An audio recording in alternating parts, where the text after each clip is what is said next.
You're listening to the Sports Circus, and I'm Mike Golick.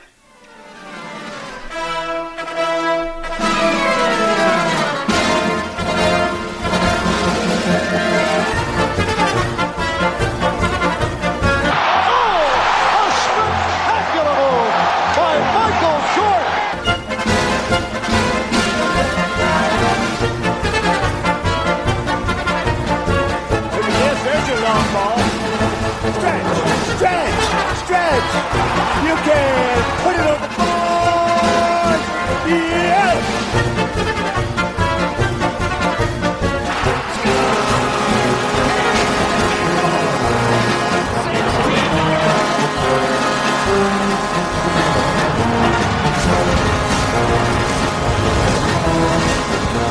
Welcome to the Sports Circus. I'm your Ringmaster Sal, live from Las Vegas in the AMP TV studio, AAMP.TV. Today's show is brought to you by UppercutChops.com.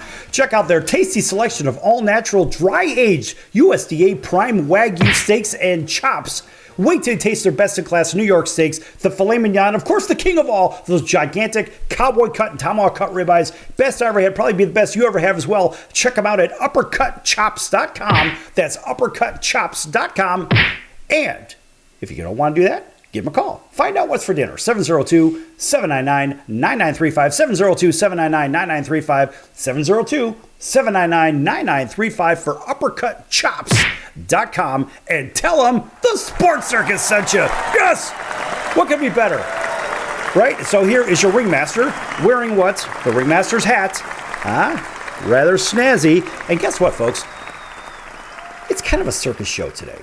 So you never know what's going to happen. We've already had a circus previous to the show. So now we're just continuing on with the show. And we have a very, very special guest.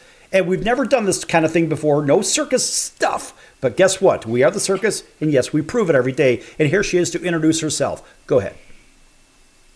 Hello, my name is Shenea Stiletto. I am a two-time world champion in acrobatic gymnastics, a circus artist, and an overall circuspreneur and circus advocate. Yes, and she says circuspreneur. Yes, what is a circuspreneur? Well, it's an entrepreneur of the circus. It's really the only way to exist in this environment. You've got to be able to be in the game, you've got to stay competitive, and you really have to be able to advocate for yourself and be business-minded to make it in this industry.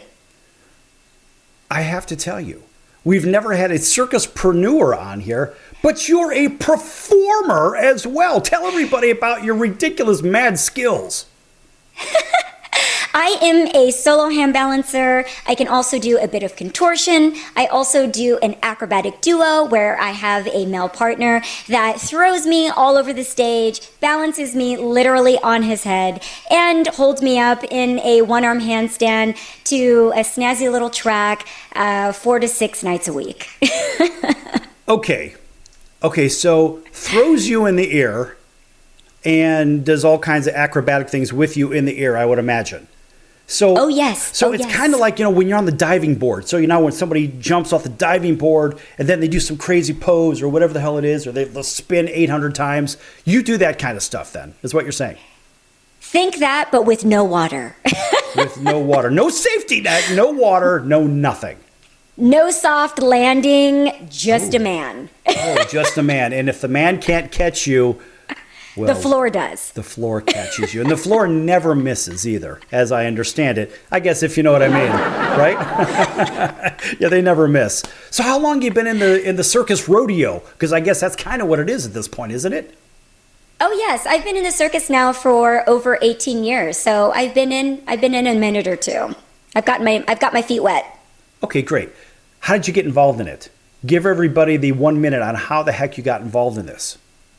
I used to compete for USA Gymnastics. Cirque du Soleil scouted us from when we were really young children, and it's a pretty easy through line from the competitive gymnastics world into the circus or cirque world. Okay, all right. So from a young age, a very young, small, well, you're kind of small anyway. It is what it is, right? So I've stood next to you, and you're not really the slam dunk kind of girl, right?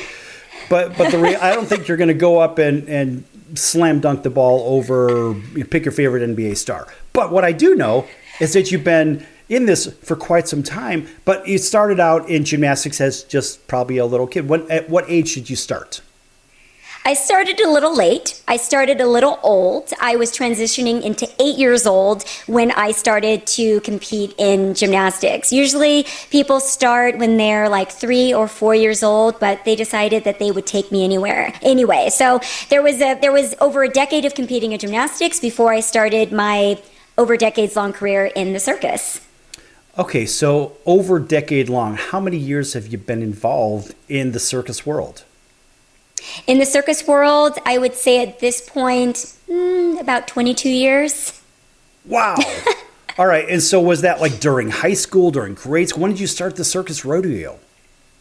The circus started when I was a teen, so probably around the age of around 15 or 16. That's when I started to perform and do circus in the off season for gymnastics. We used it to supplement. It's very expensive to compete in gymnastics, and so we started doing circus on the side. Okay, well, it's kind of a cool side gig, little side hustle. Let's just do the circus, right?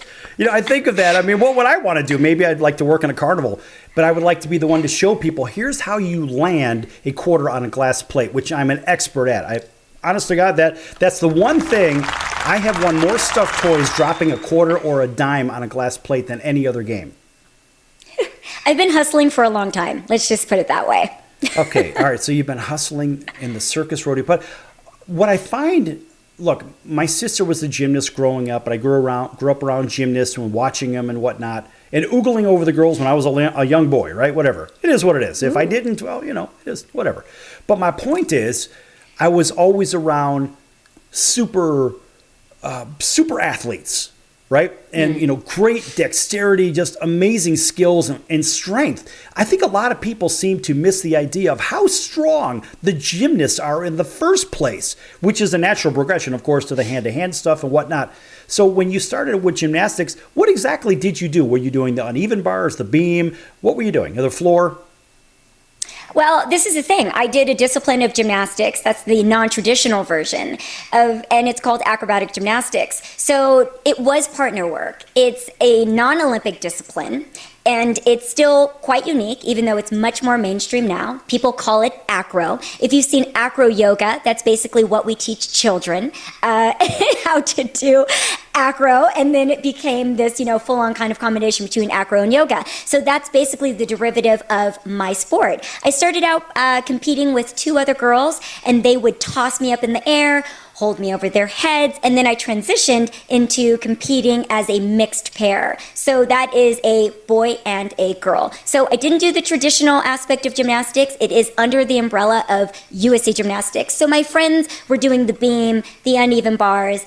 Acrobatic gymnastics is all floor, all tumbling, and then you have that strength and those one-arm handstand moves. All right, so talk about the transition from gymnastics to circus activity. Oh, well, it's a gym, right? And it's an entire thing because now you're selling yourself. My old coach used to say every single person that transitioned into the circus is a little bit of a prostitute because now you're not just competing for marks, you're selling something. You're selling yourself, you're selling how people see you, and you're going into an environment that's very equalizing. It can't sometimes matter that you're a world champion because everybody is on stage existing as the exact same way. You might turn into a butterfly, right? You may no longer be that champion artist or that champion competitor that you existed as previously because now you are in a jaguar costume for several thousand people and, waiting for a different type of applause. And if it doesn't work, you got to figure it out and you got to do something better. There's the applause, right? Hey, listen, ask and you shall receive. But see, okay, so you've got to be really strong. Come on, make that muscle. What do you got? Show that muscle. Look at that. Look at that. Yes. I mean, look. Hey, listen, that's a little intimidating to pick the average guy out there because most guys are like mashed potatoes these days, right? They're too busy playing on their telephones and use the remote control for their computer screens, right? And let's face it, most people these days seem to be a little bit soft. Would you agree or disagree? Come on now. It's only us. It's okay. I mean, I have to say that this generation, I want it to exist. I want it to come back. And we used to go hard, and I don't think that people go as hard as they used to. Honestly speaking. Right. I usually say that these are fake muscles, though. They're for show. Yeah, whatever. I know, because you just kind of tuck them in there, right? Get out of here. Anyway. Oh, yeah, they deflate, inflate. Yeah, something like that. Now, folks, if you've never seen this wonderful human in person, I can assure you, this is somebody that has real muscles. This is a very, very strong human. But at the same time, she's kind of fun size, right? I mean, so you kind of fold her up, put her in your pocket, whatever. And so, it's probably great when it goes to like going to the movie theater, your significant other can kind of put you in the pocket and say, hey, here she is. And then here's this muscle-bound girl just kind of comes out of nowhere. I'm always a discount. I'm a good date. Hey, well, listen, for all you guys that are looking, she's taken. No, you can't do it. All right, listen, take 30 seconds. Give a final thought on why people are soft these days, and then we're going to go to break.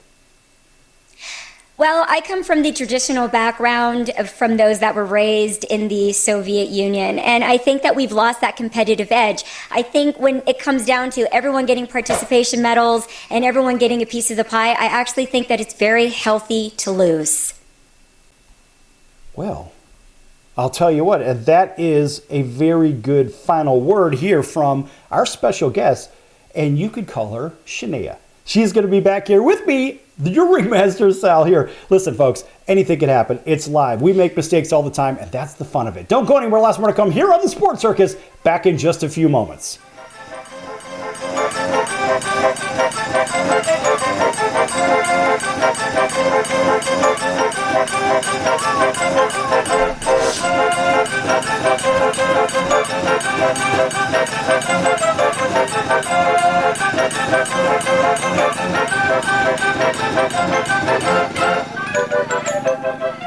Attention business owners, you and your customers are listening to this right now. Face it, every business needs customers, even yours. The Sports Circus is a primetime nationally syndicated program that's carried on ABC, NBC, CNBC, and Westwood One News affiliates, plus CBS, Fox, and NBC sports affiliates across North America, with coverage from Hawaii to New York. Also, the Sports Circus is available to the 180 million subscribers on iHeartRadio, and the Sports Circus gets about 4 million website visitors per month, which could click through your website and bring sales. The Sports Circus provides great content featuring celebrity guests from sports and entertainment to our audience every weekday, which your company could greatly benefit from by increasing your visibility, foot traffic, eyeballs to your website, and calls from potential customers. Call us right now at 702-799-9935. Again, 702-799-9935. Or email us at info@thesportscircus.com. That's info@thesportscircus.com. Drive your sales today by advertising with the Sports Circus. Could you use a little extra money right now? If you'd like to borrow up to $100,000 and get pre-approved in minutes, call the number we'll give you at the end of this commercial. Our lending partners have already loaned millions of dollars to individuals just like you, and we're ready to lend you up to $100,000 if you qualify. Even if your credit is not perfect, you could use the money to pay off high-interest credit cards, for home renovations, or consolidate existing debt. You can get flexible, easy-to-pay terms. The consultation to find out if you qualify is free. To find out if you qualify for our special financing program, call this toll-free number 24 hours a day. 800-335-1376. 800-335-1376. 800-335-1376. That's 800-335-1376. Important terms and conditions apply. Not all applicants will qualify. Loan amount, annual percentage rate, and term will vary depending on creditworthiness. Applying does not guarantee approval. Account approval is subject to verification and confirmation of your credit history and acceptance by a lender. If you choose to apply for a loan through us, a consumer report will be obtained to evaluate your creditworthiness in connection with your application for credit. That's the sound of sizzling, dry-aged USDA Prime Wagyu and Angus steaks from UppercutChops.com. Their best-in-class filet mignons, New York steaks, and the king of all steaks, the tomahawk and cowboy cut ribeyes are the best in the business. Even their Prime Wagyu burgers will likely be the best you've ever had. Browse the full selection of steaks and chops at UppercutChops.com from the comfort of your home or on your mobile device. UppercutChops.com delivers all-natural, dry-aged USDA Prime Wagyu and Angus steaks and chops directly to your door, without the hassle of going to the grocery store and fight crowds to pick from a small selection of average at best meats with injected steroids, fillers, and coloring added to look good. Find out what's for dinner at uppercutchops.com or call 702-799-9935. That's 702-799-9935. 702-799-9935. Or make your selection directly at uppercutchops.com.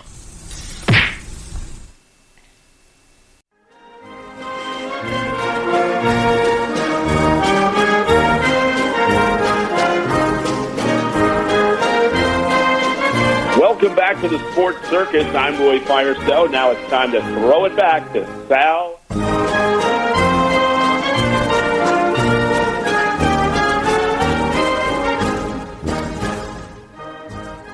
I'm your Ringmaster Sal, live from Las Vegas in the AMP-TV studio. This segment brought to you in part by the Sports Circus. Make sure you check out thesportscircus.com for our upcoming guests, our prior guests, our recorded shows, which are podcasts. No, we don't do a podcast, yet all of our shows are recorded in their entirety and stored as raw audio files, because you're going to hear this on our recorded show page. I love that stuff. Whether it's Apple or Google or Spotify or whatever the hell it is, it doesn't matter. Listen, you're going to hear this screw up just because I'm going to leave it in there. All right, so make sure that you check out thesportscircus.com for upcoming guests, our prior guests, also our partners. Lots of great partners. One of those is the College of Southern Nevada Athletics. Check them out at csncoyotes.com for upcoming games and events. That's csncoyotes.com for the College of Southern Nevada Athletics. Yes! Well, they've been with us since 2016. That's just a minute. And probably, a couple thousand shows. Quite a few. Listen, folks. Anything could happen here. And by the way, a big welcome back to everybody listening in on our CBS, NBC, and Fox Sports affiliates from coast to coast, including our friends over in Honolulu on CBS Sports 1500 KHKA. That's home of the New York Yankees and the Alabama Crimson Tide. Welcome to everybody else that's listening in up and down the West Coast, from Los Angeles all the way up to Seattle and a whole bunch of points in between, even over in Chicagoland. Big hello to our friends down in Atlanta, WDJY 99.1 FM, Auburn, Alabama, home of the Atlanta Braves, WAUD. Of course, always get a big round of applause. War Eagle down there, and everybody else on television, watching on Cox, Comcast, Spectrum, Frontier, Time Warner, and Wild Cable TV, and Hotel TV in over 500,000 rooms from coast to coast in all Nielsen rated markets. Back here with our very, very special guest, the lovely Shenea Stiletto. And she is a world-class gymnast, a two-time world champion. Oh, by the way, a circus acrobat. She does the hand-to-hand stuff, when you see those crazy balancing things and whatnot. She does all that stuff. And so it was kind of fitting that we brought music back, even though it was a trapeze music, right? The Man of the Flying Trapeze. But you probably could do that too, couldn't you? Oh, yes. I have a talent and the skill to kind of go into a lot of different fields within the circus arts. So I'm pretty lucky. But the gymnastics background helps with all of that. Right. Oh, by the way, a big hello from our friend Ron. I've known Ron since grade school. He's down in Kentucky. We used to play grade school baseball together, high school baseball together, and he says that you're telling it like it is. All right, hey, we like that. And listen, if you have a question for Shenea, right? Look at it, she even dances too. If you have a question for her, she'll give you the answer, because guess what? I'm only here hosting the rodeo, and that's basically it. But the best part about it is we have a circus performer on here, which we've never had. I mean, I'm a circus clown, I suppose, right? I mean, you can kind of look at it that way. That's kind of what I do. But nonetheless, she's a real performer that's done this around the world and training in Russia and this place and that place. Okay, so let's take a 1 month period. How many countries did you visit in 1 month just from a training standpoint? From a training standpoint, Yeah. I could have visited, anywhere from 4 to 7 countries within that month, with training camps, with competitions, and with getting choreography done or specialty training. So I've been traveling internationally and around the world since I was a really little girl, and then that kind of was the pathway into traveling all over the world for circus. Okay, so a question from Ron in Kentucky says, what was your biggest challenge in achieving athletic success? Oh, what wasn't? I think the question is what wasn't. What was the biggest challenge? Well, I think at that point there was very little funding. The funding is much better now, but having to go up against that level of funding to be able to have a career like that when you're competing, you're spending thousands of dollars a month to go all over the world, to have access to the best gyms, to the best choreographers, to have access to the best leotards, to the best of the best for everything.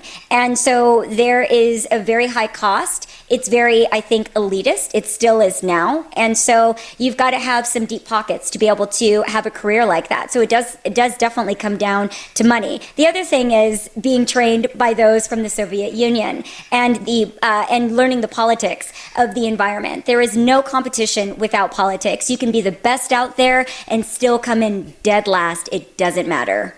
Okay, so what about, now that you mentioned Soviet Union, right? Let's think about you're being over there, all right? And so there is a certain degree of pressure that comes from over there versus over here. Talk a little bit about that.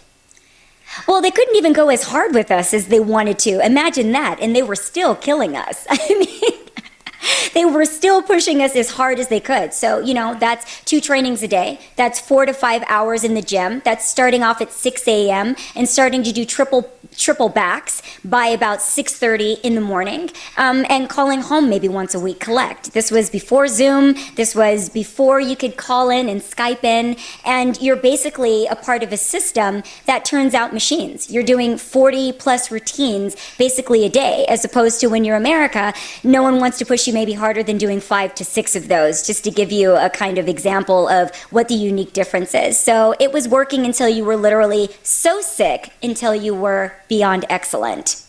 Okay, so I think back to the earlier Olympic times, back when I was a kid. I think of like the Nadia Comaneci, right? That kind of stuff. I know her. Right, so we think of the ridiculous regimen of workout and diet and everything. What does it look like? Is it 10 hours a day of workout, 4 hours, 8 hours, 12 hours? What is it? 8 to 10 hours a day, but it kind of feels like it is all day. I mean, because in between that, you're doing homework. So I was homeschooled. For a portion of that, I was not homeschooled. I was actually doing work and taking that with me to all of these different countries and not having access to any tutors or anyone to be able to help me with that. So you're going 4 hours, 5 hours in the gym in the morning, and then you're coming home, you're doing 4 to 5 to 6 hours of homework, and then you're going back into the gym for another 4 to 5 hours, and then waking up at about 5 o'clock in the morning to do it all over again. And it's diet, it's all of those things maxed in together. There is no success without making sure that you are high performance, that you're taking care of yourself, that you're eating the proper things.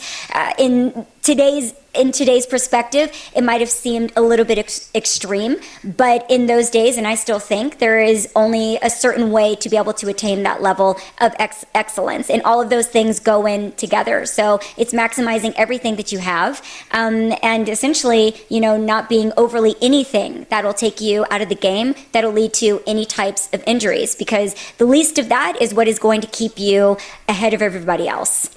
So a follow-up question from Ron says, so it's break you down and build you back up.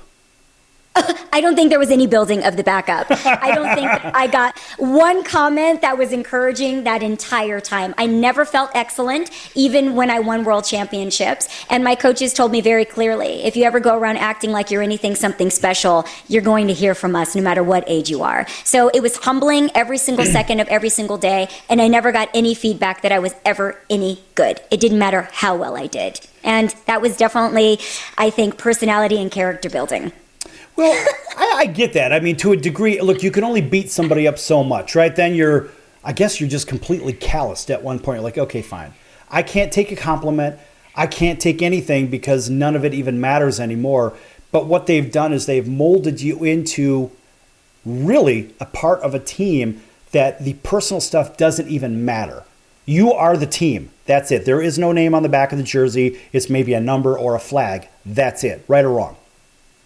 Oh, no, absolutely. And I was fortunate. I had the very kind coaches. I had the kind Russian, Ukrainian, Bulgarian coaches. For those listening out there, I was with the ones that were incredibly compassionate and incredibly gentle with me as well. But I think also, too, a part of doing a competitive sport with partners, you know that it's very interdependent and that you're always going to be dependent on others for your success. So it wasn't a singular competitive environment. You always knew that it was the mistake of you both, and that it never existed or rested on anyone's shoulders. And that taught me a lot from a very young age.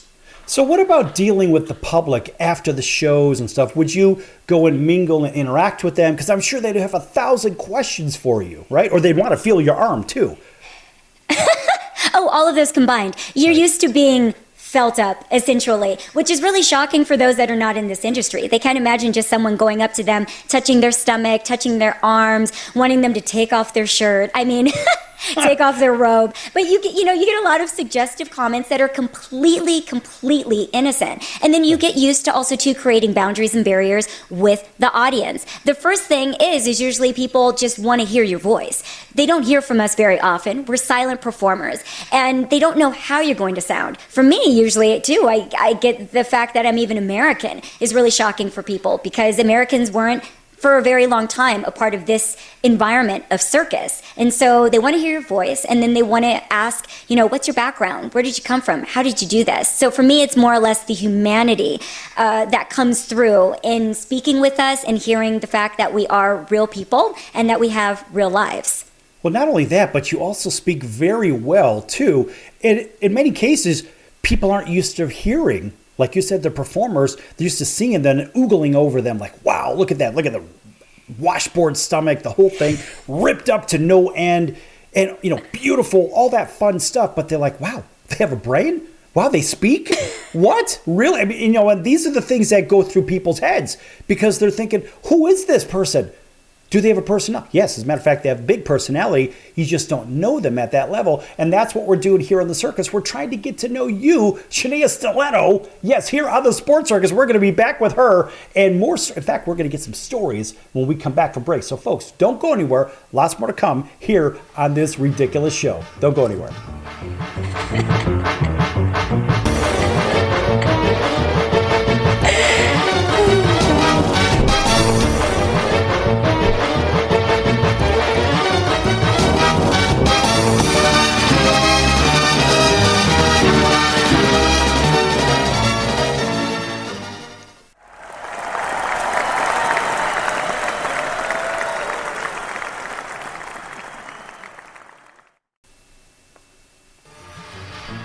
I'm your Ringmaster Sal of the Sports Circus, a primetime, nationally syndicated television, radio, sports, and entertainment show. The Sports Circus covers topics others are too scared to talk about. There's no other primetime show like it on here that'll punch you in the face and you'll beg for more. Join me, Hall of Famers, world champions, and all-star celebrity guests for chaos and controversy here on Libsyn and all podcast platforms, plus thesportscircus.com. Remember, folks, it's a circus and we prove it every day. Hello Americans, it's Uncle Sam here. If you owe $10,000 or more in back taxes to the IRS or state, don't worry. I've got important news that may help you negotiate a lower tax bill. In today's economy, the IRS has released a variety of new rules and is offering more flexible terms to help Americans looking to settle their IRS debt. If you apply today, we may be able to lift your wage garnishments and release a freeze on your bank assets or business. Our team of tax professionals can resolve your case and stop collection actions against you. Even if you've been audited or haven't filed a return in years, they can help. Call right now and find out if you qualify to settle your IRS debt for far less than what you owe. Pick up your phone right now and call us for a free $500 IRS tax review. Don't wait. Here's the number. Call right now. 800-950-2049. 800-950-2049. 800-950-2049. For the last time. That's 800-950-2049. Do you know someone with a drug or alcohol problem? Get help right now. Insurance may cover everything. Stop the drug and alcohol nightmare. Are drug and alcohol problems hitting you too close to home? Get help right now. Insurance may cover everything. 800-831-1560. 800-831-1560. 800-831-1560. That's 800-831-1560. Do you own a timeshare? Well, face the facts. You made a mistake. You made a bad purchase. A timeshare is not an investment. It's a money pit that continues forever. If you use your timeshare, that's great. But if you don't and you want to legally get out of your contract, call my friends right now at the Timeshare Exit Hotline. They're an experienced team of lawyers who help good people like you get out of a timeshare contract that they just don't want. Don't throw away your money on maintenance fees. Use it for things you really want. We can help you end your timeshare contract and stop the money drain immediately. If you're ready to move on with your timeshare, call our team right now. Cancel your timeshare now with a free call. 800-298-3173. 800-298-3173. 800-298-3173. Hey everyone, Dave Jackson here, ESPN rules analyst on ESPN Hockey, and you're listening to the Sports Circus.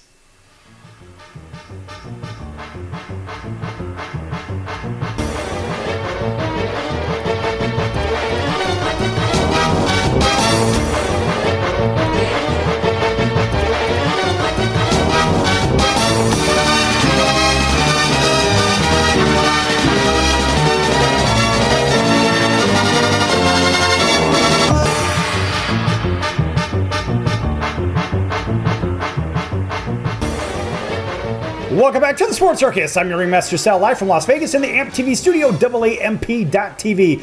This segment brought to you by our remarkable guest. Her name is Shenea Stiletto, and you know what? She does her own little show, too. In fact, we're going to let her talk a little bit about that right now. Go ahead.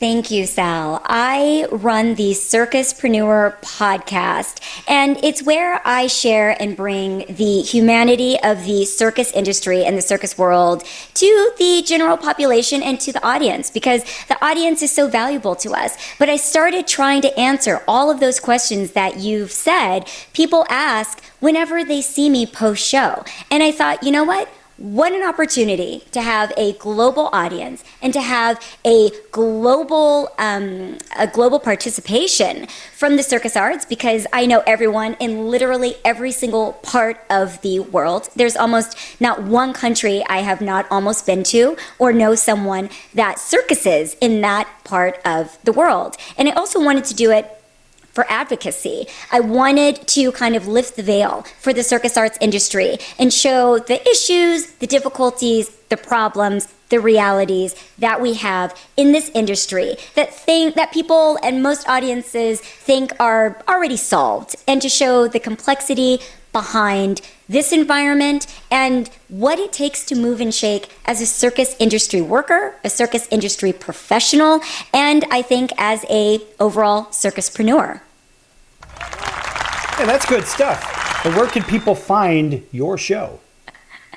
You can find my show on all platforms. It's available on YouTube, Spotify, Apple Podcasts, Google Podcasts. I'm on Instagram, Facebook, TikTok, Twitter, all the things podcast. That's good stuff. That's good stuff. So you mentioned the word circuspreneur. Oh, yes. What in the world is that for our listening and viewing audience? Well, that word, I say circus is obviously the artistic version of that, and preneur is business-minded logic. And unless you pair those two, there's no way that you're going to survive in this business. It doesn't really matter if you're an independent performer, if you're running your own company, or if you happen to be a resident performer in a show in a golden cage, as we like to call it, with a company more or less like a Cirque du Soleil. Okay, so another question here. Back from Ron from Kentucky says, with your time in Russia, were you able to make lifetime friends or mentors? That's a really great question, and thank you for asking that. So many of us that you see in... yeah, we need to give a round of applause for that one. I think that's not a question that I get asked often enough, because I actually did. And so many of my friends are from that period of my life. And so many of us sometimes have seen each other once a year. We stay close with each other virtually, or we end up in the same shows. Even my partner that I perform with right now, we competed together when we were little, and now we work together. He's from Poland, and we competed in the exact same generation, and life brought us together about a decade later. And so the remarkable part is having friends and connections from those parts of the world, and then relating and going in and out of those countries and those environments for so many years over the course of my life. But so many of us have known each other literally since we were kids. We are really an international family, an international circus community. Okay, so another question that just came in on text, because people are watching this in different platforms, and they said, this is crazy. They said, talk about the trust and relationships and real relationships that go like from between, how couples come together from the trust side all the way through maybe marriage and family and stuff like this.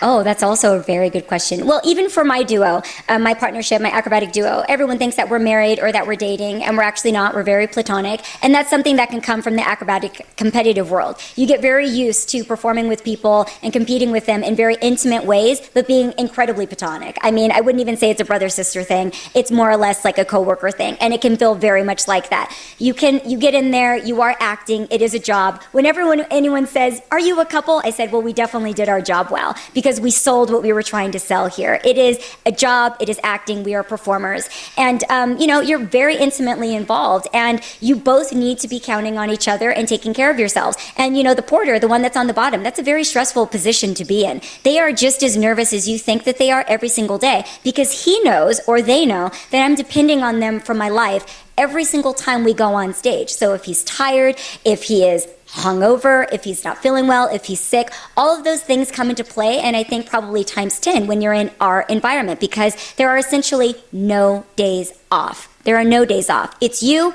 and then it's you. There's no backups. Yeah, so it's more platonic rather than atomic.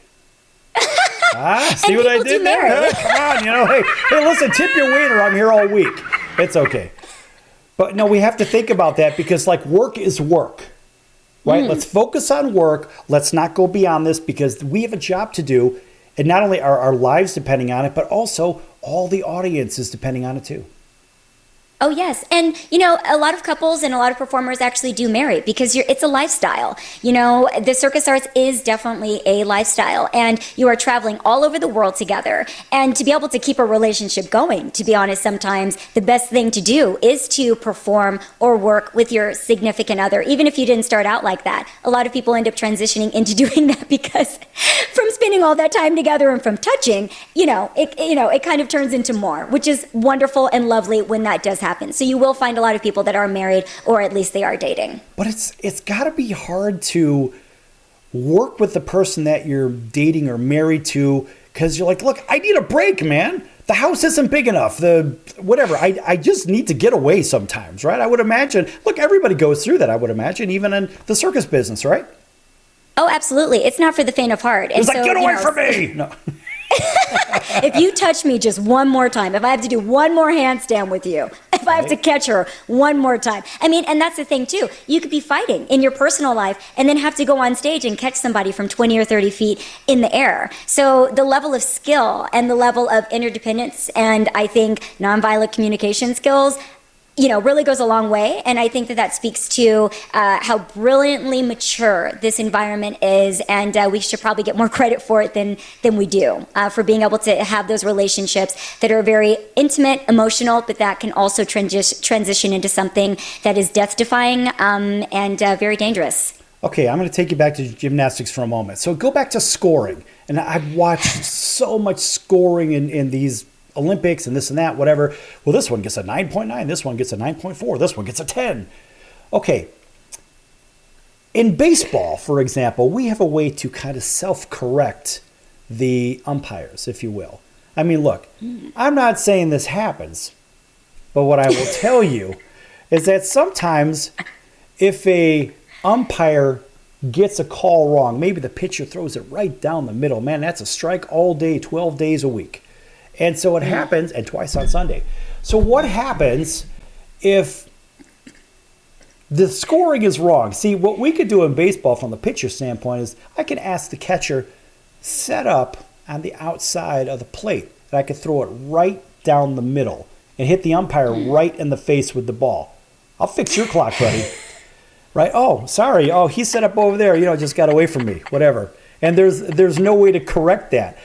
Is there any way to correct or influence the scorer's table, so to say, or the panel? Let's say, hey, you've got 9.9, 9.9, 9.9, 10. 9.4? What in the world just happened there? It's not like you could throw out the high and the low in all cases, right? And then take a moving average or take the median? Or the mean? How does that work in gymnastic scoring?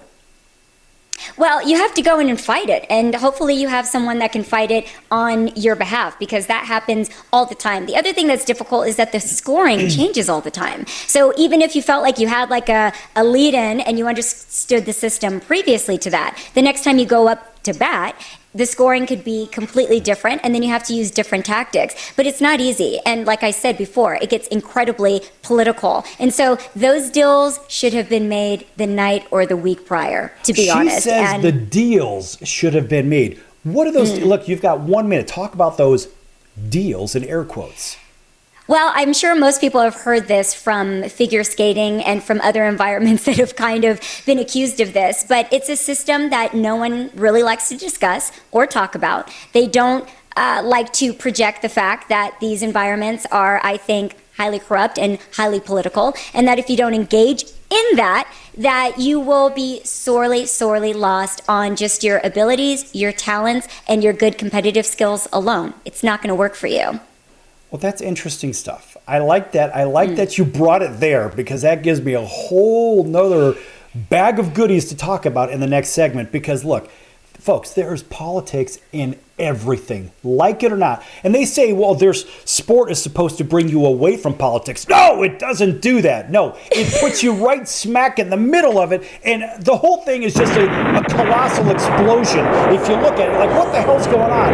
That pitch was right down the middle, or that was a perfect performance, or that was a touchdown. Wait, that was an interference. Oh, no, it wasn't. You know why? Because... Show me the money! Yeah, show me the money. The money is always involved. You know why? There's gambling in everything now, and I think it blows. But anyway, folks, we're going to be back with Shenea Stiletto, who is a world champion gymnast, a circus performer, a circus advocate, and also a host of her own show. Back here in just a few minutes on the Sports Circus. Lots more to come, folks. You don't want to miss this one. Don't go anywhere.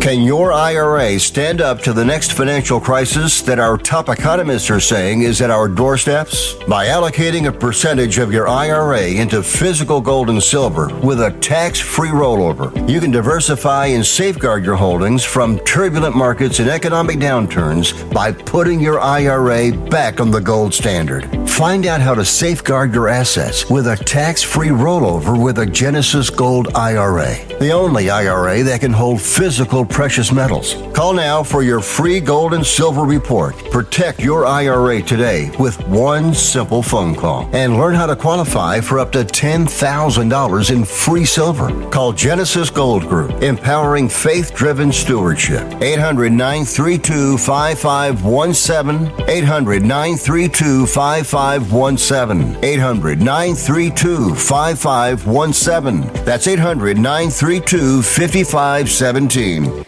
If you served in the Marine Corps, by now you know about the contaminated water problem at Camp Lejeune. If you were stationed or worked at Camp Lejeune from 1953 to 1987, you probably have a lot of questions. We have some answers. You could be entitled to compensation. Billions of dollars are being allocated to pay for damages to anyone stationed at Camp Lejeune during that time. Unfortunately, it appears that officials may have known the contaminated water problem existed and did little to protect their men. The Semper Fi code was not honored. If you or someone in your family has developed a serious illness, including various forms of cancer, call this Camp Lejeune legal support line right now. You can't turn back the clock and change what happened, but you can certainly call right now and learn your rights as a Marine. Here's the number. Call 800-335-7196. 800-335-7196. That's 800-335-7196. That's the sound of sizzling, dry-aged USDA Prime Wagyu and Angus steaks from UppercutChops.com. Their best-in-class filet mignons, New York steaks, and the king of all steaks, the tomahawk and cowboy cut ribeyes are the best in the business. Even their Prime Wagyu burgers will likely be the best you've ever had. Browse the full selection of steaks and chops at UppercutChops.com from the comfort of your home or on your mobile device. UppercutChops.com delivers all-natural, dry-aged USDA Prime Wagyu and Angus steaks and chops directly to your door, without the hassle of going to the grocery store and fight crowds to pick from a small selection of average at best meats with injected steroids, fillers, and coloring added to look good. Find out what's for dinner at UppercutChops.com or call 702-799-9935. That's 702-799-9935. 702-799-9935. Or make your selection directly at UppercutChops.com. Welcome back to the Sports Circus. I'm Al Bubba Baker, quarterback breaker and the rib maker.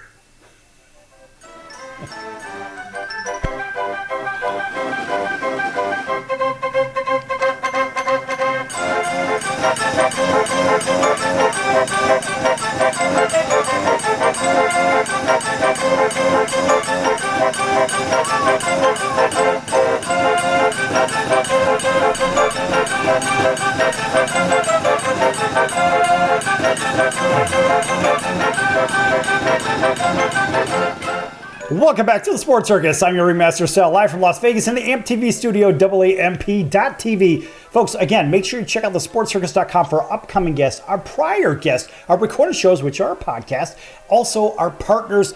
By the way, coming up very soon, we don't have the date just yet, but it's coming up very soon. We're going to be featuring the great Wayne Newton here on the Sports Circus. Yes! Boy, what a cool guy. You know, Wayne's just one of those guys. You know, the guy can play 13 instruments, and he's still doing it at 80-odd years old, whatever it is. What a great performer and just a wonderful human being. Again, Wayne always gets a big round of applause here, just like our friends, the Bronx Wanderers, right here in town, here in Las Vegas. Very good friends of the Sports Circus. Alan's doing a great job with them. Of course, they always get the applause. In fact, they get the super applause because we can. All right, so make sure you check them out, Bronx Wanderers as well, and all of our other upcoming guests. Lots of great guests on the show. That's the one cool thing we do here. If you don't like anything else, get over it. But we do have great guests in here, and there is chaos, I can assure you of that.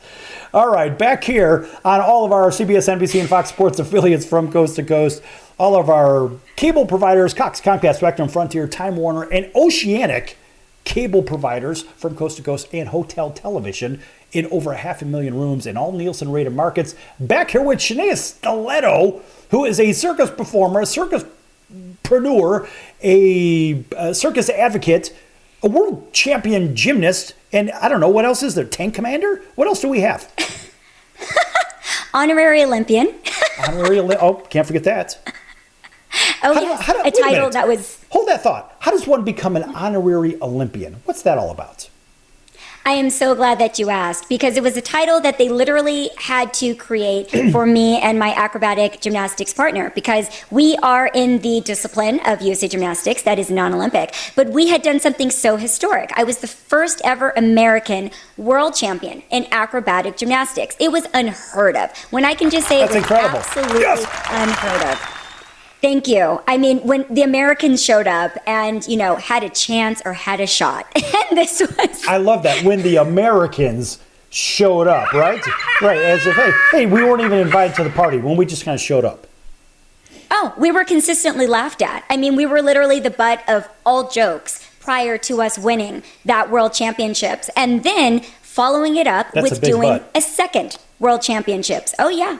Oh, yeah. Oh yes, it wasn't something easy to get out of and to get away from. And so because we had done that, and then we were inducted into the USA Gymnastics Hall of Fame after that as well. But because of that, they basically said, you deserve to be on the Olympic tour. You deserve to have this status. And we also competed at a time, thanks Simone Biles at this moment in time, where she's doing just the absolute most difficulty that you could imagine in artistic gymnastics. We did that years ago prior to her doing that now. So, they used to call us the Simone Biles of that generation.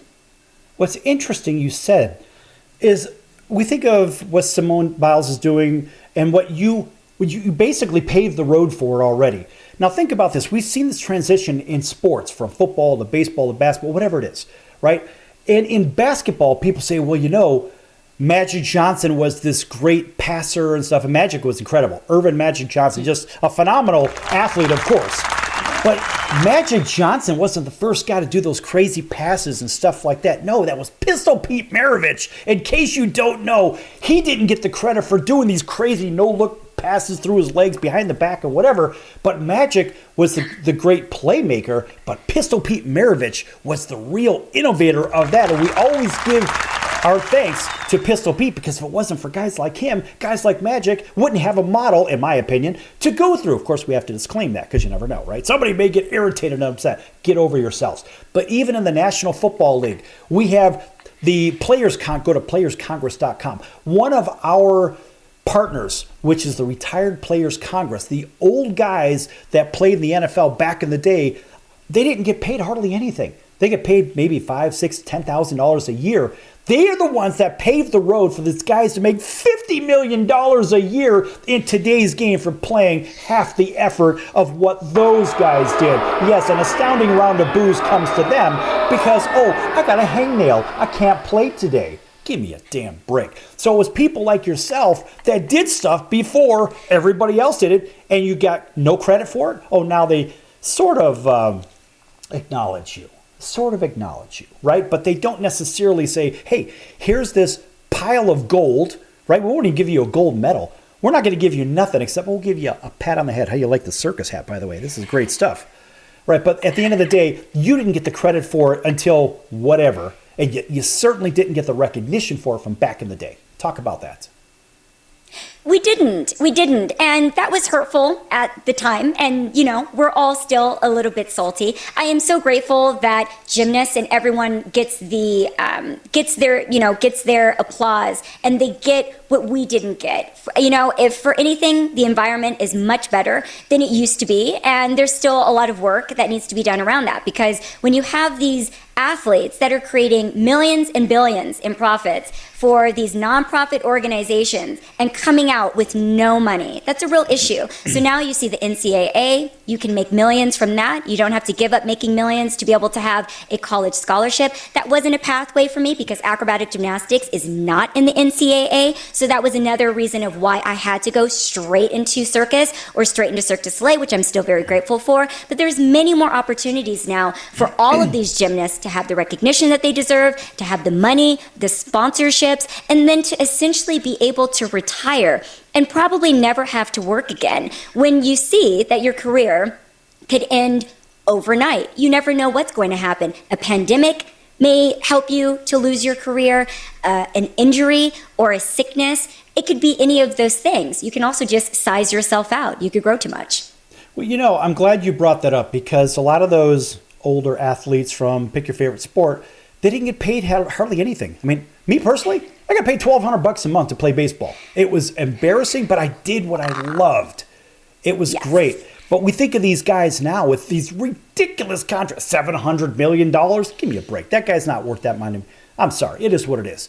But look at this. All the NIL money. And we couldn't get paid anything. We couldn't do anything that would destroy our amateur status, right? It would basically, we would lose our scholarships or whatnot in college, and that would be the end of it. As soon as you took $1 from a booster or anybody, you've gone from amateur standing to a paid professional. And so nowadays, ironically, for some universities or whatnot that were given the death sentence, like SMU was given the death sentence for football because there was a big controversy in pay and all this other crap. Well, they should have looked at John Wooden in basketball at UCLA back in the 1960s and 70s. But the point is, they were paying athletes back then, but were they? Now, I heard that from two of his players, two players that played for him.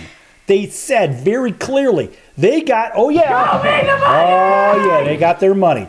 You're right. And that was before all of that stuff happened. So at the end of the day, people like yourself who should be given some honorarium on a regular basis, some kind of a retirement, whatever. If you're the innovators of it, you have not been compensated because everything now today is all about what? Oh yeah, it's all about show me the money, right? If you can't gamble on it and this and that, all the TV contracts, you and all the other innovators back in the day should be getting theirs, but you're not getting any tribute. Like back in the old days, back in the old neighborhood, right? In certain movies, you see certain guys getting their tribute, if you know what I mean, right? I mean, that's kind of how it worked. Right? You got to pay the people that kind of paved the road for you. But you didn't get yours. Other people didn't get yours or get theirs. Well, the other people got yours. But reality is you did not get the financial recognition. You may have gotten an honorary Olympic whatever. Big deal. Is it, at the end of the day, okay, do you have a gold medal? Were you given the opportunity for a gold medal? No, you weren't. Are you at least compensated because you couldn't compete for a gold medal? No, you weren't able to. How is that fair? Take 1 minute and talk about that, then we're going to wrap this thing up.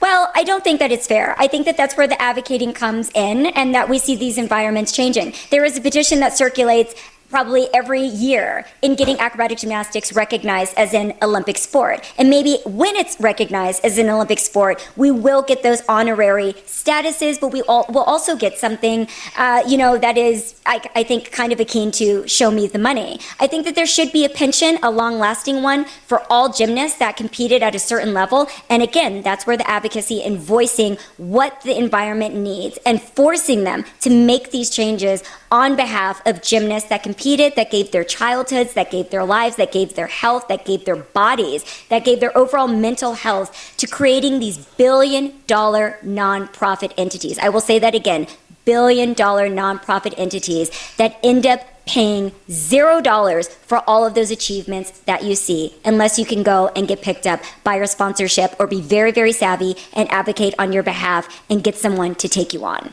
You know what? I would think part of that money should come from the TV contracts because that's all soft cost, right? There's no hard inventory. There's nothing else. Just maybe take a portion thereof and give it back to those that actually made this thing what it is today. Now, that to me makes a hell of a lot of sense. And let's face it, baseball does a really good job in taking care of their older people. Football, not so good. Hockey, not so good. Basketball, I don't even know.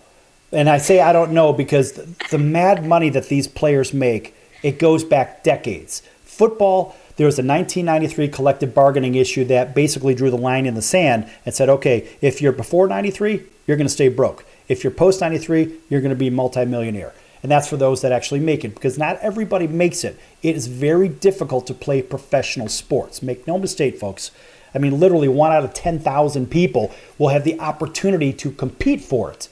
But now how many of those hold on to that career more than the 3 to 5 years to qualify for some kind of pension? Meanwhile, back at the ranch, all those TV contracts are paying billions of dollars, just as Shenea was saying. And what do they get for it? They get the big, fat donut. And that itself stinks. If you don't believe it, look it up. I won't tell you to Google it because don't stay away from Google, in my opinion. No thanks. Go to DuckDuckGo. Check it out there. All right, folks, that's going to do it for today's show. A big thanks for Shenea Stiletto, our circus performer. Yes, come on. We're going to have to bring her back, and that's going to be a lot of fun. Final word, Shenea, how can everybody follow you? Take 10 seconds to talk about that real quick.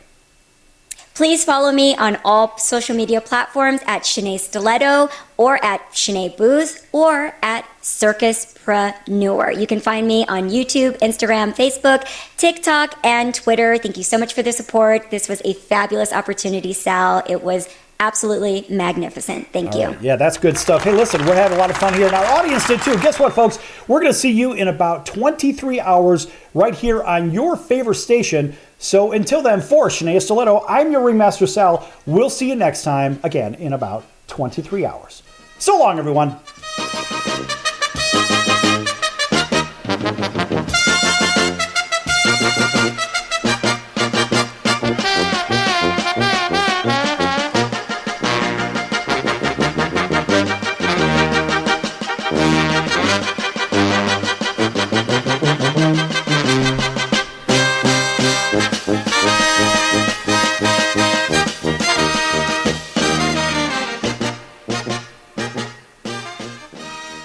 Hello Americans, it's Uncle Sam here. If you owe $10,000 or more in back taxes to the IRS or state, don't worry. I've got important news that may help you negotiate a lower tax bill. In today's economy, the IRS has released a variety of new rules and is offering more flexible terms to help Americans looking to settle their IRS debt. If you apply today, we may be able to lift your wage garnishments and release a freeze on your bank assets or business. Our team of tax professionals can resolve your case and stop collection actions against you. Even if you've been audited or haven't filed a return in years, they can help. Call right now and find out if you qualify to settle your IRS debt for far less than what you owe. Pick up your phone right now and call us for a free $500 IRS tax review. Don't wait. Here's the number. Call right now. 800-950-2049. 800-950-2049. 800-950-2049. For the last time, that's 800-950-2049.